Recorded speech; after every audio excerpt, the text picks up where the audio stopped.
Hi, Phil Hundle here, continuing our series on the steps in the condemnation process.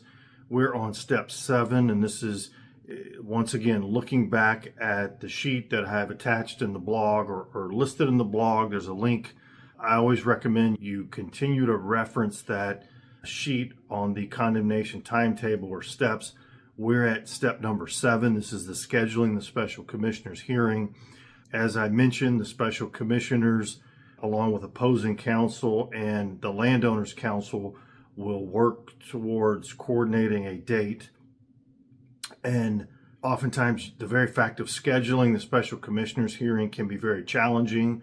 So whether you and your attorney, and these are strategic conversations that you will have with your attorney about whether you, the landowner, should even attend the special commissioners hearing, is conversations that you will absolutely have with your attorney, or you should have with your attorney.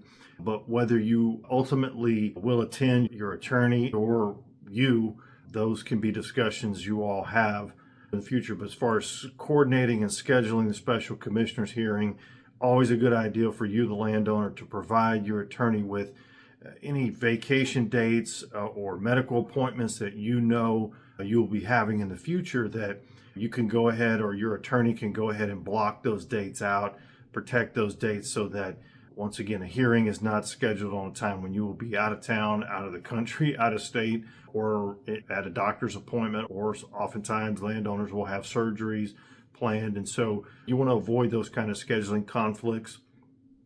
And then hopefully a mutual date can be agreed upon.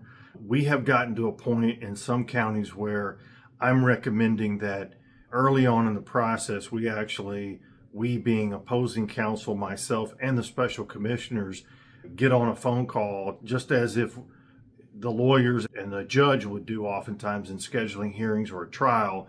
And that way we can all open up our calendar and look at and find some mutually agreeable dates. Because the very process of trying to schedule special commissioners hearings can be very daunting on all parties. And so that's the scheduling of the special commissioners hearing. Once again, knowing your availability is important, and also deciding, having those conversations with your attorney on whether you will attend or not.